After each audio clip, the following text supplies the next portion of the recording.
Hey everyone. So, a couple months back, a long time ago, somebody asked me to do a reading on the eagle, which is a concept from Carlos Castaneda's books, um, featuring Don Juan, if you've ever heard that name. It's about a um, Native American mystical um, like seer like being able to see energy directly is the concept of the book, and it definitely influenced my life as a teenager. Was a big influence for me, although I've kind of changed, and it's not so. I've changed my views a little bit on things for sure. But anybody that is interested in that stuff will probably find this interesting. But I also have been not doing it because I don't want to disappoint people, because it might not be exactly what you're hoping if you're a diehard follower of Carlos Castaneda's books. But anyways, what I was seeing was when I asked, what is the eagle? So first of all, a little background on what it is. The eagle is kind of like, it's not really the like God exactly, but it's kind of similar to that. It's like you see it when you die as the idea, and you're kind of drawn into it, but it's more like a recycling factory, where it kind of just tears you apart and turns you back into nothingness. Is the idea, and the idea is that if you're a warrior, which the book teaches you to be, then you kind of resist this and don't go into it, and you don't like lose yourself in some regards, and you continue improving yourself as a being outside of your body at that point, because this is after you leave your body. So what I was seeing when I tuned into it is like kind of like there's just blackness, like just the universe, and then there's like kind of like a slit that kind of opens up, and it's like a triangle roughly, but at the bottom, instead of being flat, it kind of like went like that, which I guess kind of symbolized like talons from an eagle, because it's called the eagle. Of course, this is probably more of a symbol for me that just showed up symbolically to represent it. But either way, that's how I was seeing it. And when I tuned into it, um, it's kind of like I think it's the same thing as when you die and you see a white ball of light and you go into it. Um, but so it is made out of white light, and what I was finding was that the white light. There's a lot to say here, but the white light is, when I see white light in somebody's aura energetically, sure, white light is connected with the universe, the like God, like the highest frequency, the oneness of all. Um, but white light is also just a higher frequency, and this is actually what I found out when I was just reading this just now, that this white light, it's not really like it's not like the center of the universe when you go into it. It's more like it's just like a new level that's above this level, like a different realm, a different frequency.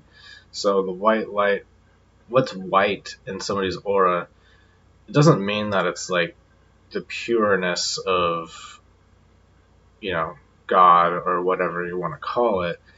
It's also just that it's at a higher frequency than this realm, and so there are lots of frequencies, and so it appears white to us because it's outside of our frequency spectrum if you will.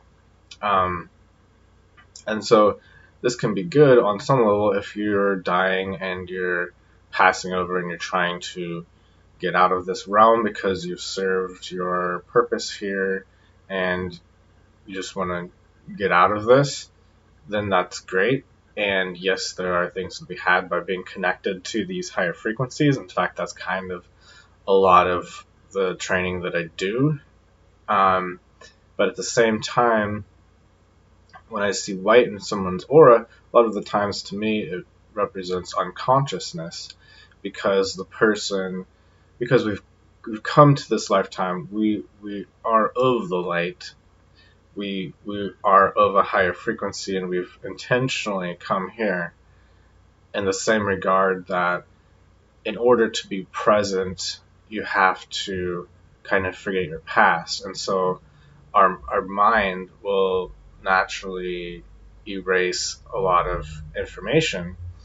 And on a lot of levels, we do this intentionally on purpose so that we can be more present, so that we can be here, so that we're not so distracted by all these other things that are not in present time. And so that's kind of a tangent. It's not exactly what white light is, but white light is something that's of a higher frequency than this realm. And so that's good to be able to connect with, but when you have it in your aura and it's kind of taking up your energy, where your energy could be at the frequency of being present here, that's really what your spirit wants. That's why you came here intentionally. This isn't a punishment to be here. This is something that you have chosen to do in order to have this experience, to grow from it, to learn from it, and to enjoy it as well. And so white light is not always good. It's not bad. I'm just trying to explain it's not good or bad. I'm just trying to help understand the context of white light. And so Carlos Castaneda, and so what I was saying, when you go through this white light, it's kind of like you just go to a different realm where there are, it's like you're not connected to this realm anymore, and it's kind of like your memory of it kind of like fades away. Like, it's still there, it's not like you forget everything, but it's like such a different context. It's like you just kind of blank out, and you're like, oh, like if you woke up from a dream, like you might still remember your dream, but it's kind of fading away. It's not like the dream even is real anymore. It might have been real when you were dreaming it. It's similar to that. So anyways, in Carlos Castaneda's books, they talk about staying out of this white light, so that you can continue growing rather than moving on.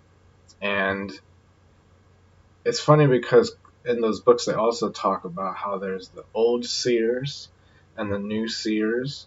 And the old seers, according to Carlos Castaneda, were, more power hungry, and they kind of come across as being like kind of evil, and they would, play with these entities that they worked with that were their allies. That was the word used in the book. If they were to have power over these allies rather than the allies kind of manipulating them, it becomes their ally. And these were the types of allies that would feed off of human fear and things like that. So they would kind of just like intentionally, mess with people to feed their allies. And so that's kind of evil on some level, if you ask me. And so it was like this big power game.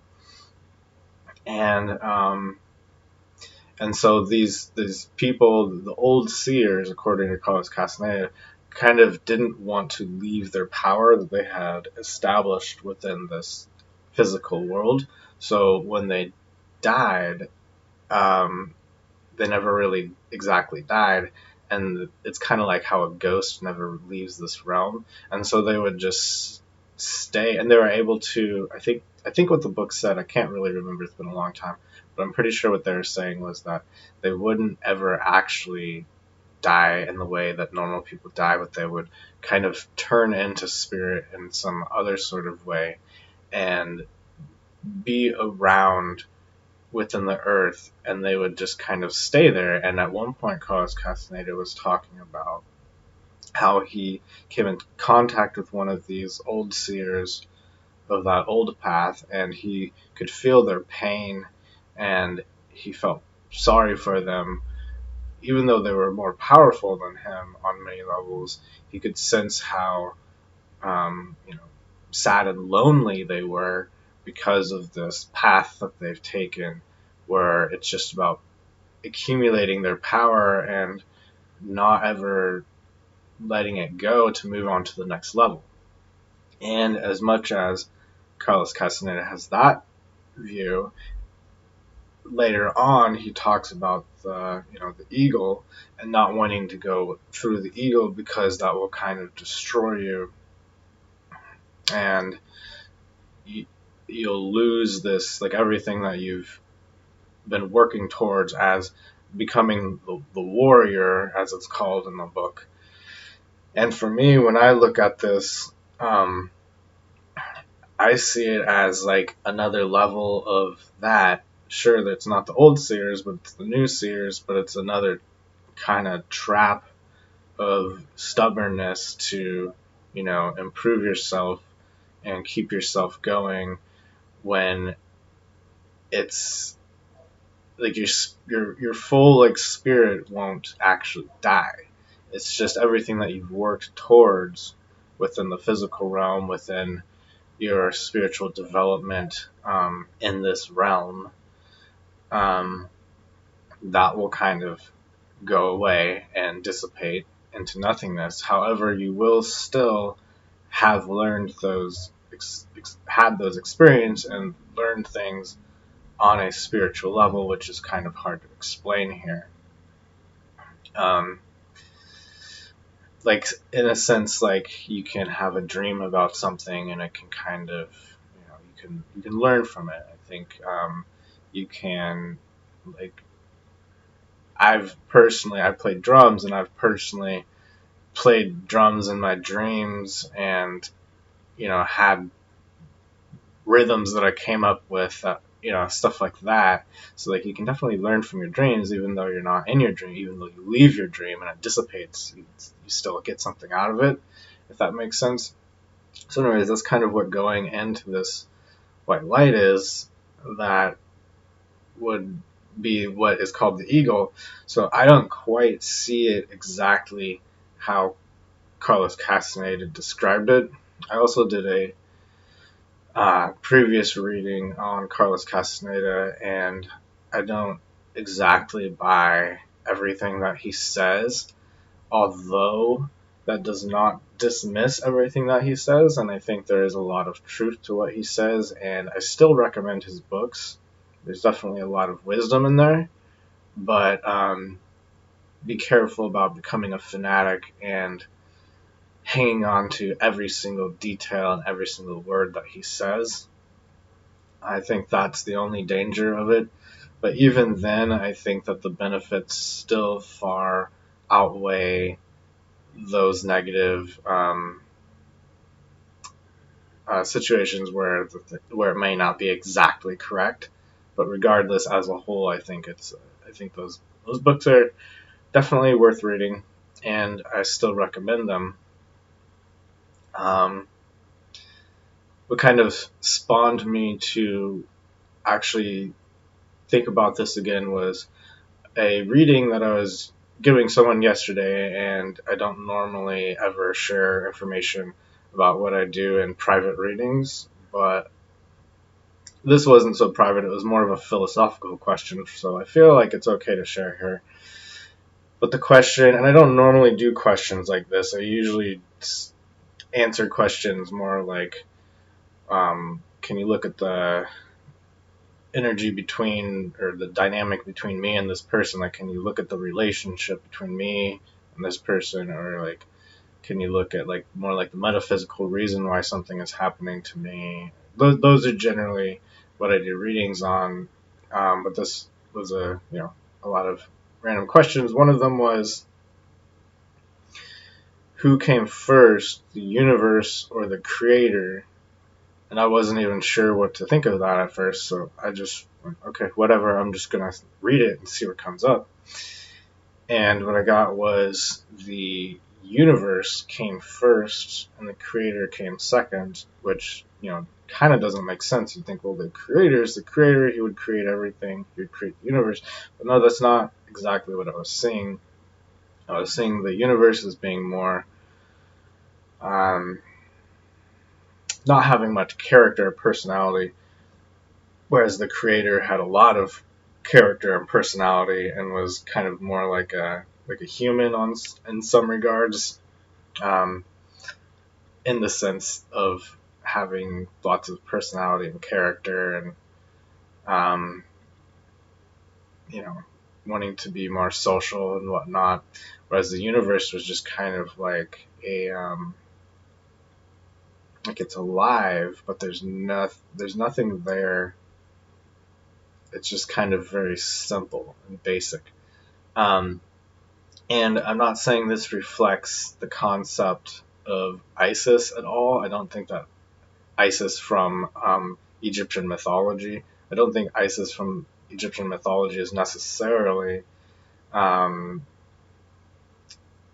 like no personality, but it kind of reminded me of how there's Isis and then there's Horus, and Horus is the sun god, and Isis kind of represents just like everything before all of, I guess, existence. I don't really know exactly the Egyptian mythology that great, but it just kind of reminded me of that dynamic between Isis and Horus. But anyways, I think that's all I have to say. I hope I didn't, ruffle any feathers by seeing things differently than Carlos Castaneda. But I felt like that was interesting and worth sharing. So I hope you enjoyed that and have a great day. If you like this video, give it a thumbs up. Also, if you're interested in taking a course that will help you meditate through guided meditations, but also to create awareness and learn more about your own aura and energy, and learn how to tap into it, and eventually start to read energy yourself to do what I'm doing, I am teaching a course on that, which is $20 a month at the moment. I think I may do that for a certain amount of time, and then switch to a different account where you'll have to click on a different link to go to a different account. And eventually, I may actually be doing live Zoom meetings with people so that you can actually get practice with other people, reading other people, because I feel that that's very important for this development. But at the time, for now, it's just a recorded video, $20 a month for 2 intensive hour-long classes and additional information thrown in there. And so this will just be a training. I will link the video below this video if you're interested in that. So I hope to see some of you over there on the Patreon account to take that course and evolve spiritually and learn how to read energy like I do. Alright, and anyone can do it. It's nothing special. It's just hard work, dedication, mostly. More than anything else, it's consistency. I shouldn't say hard work because it's actually very enjoyable. and hopefully fun, actually. So, and the more that you can make it fun for yourself, the easier it will come to you. So keep that in mind. All right.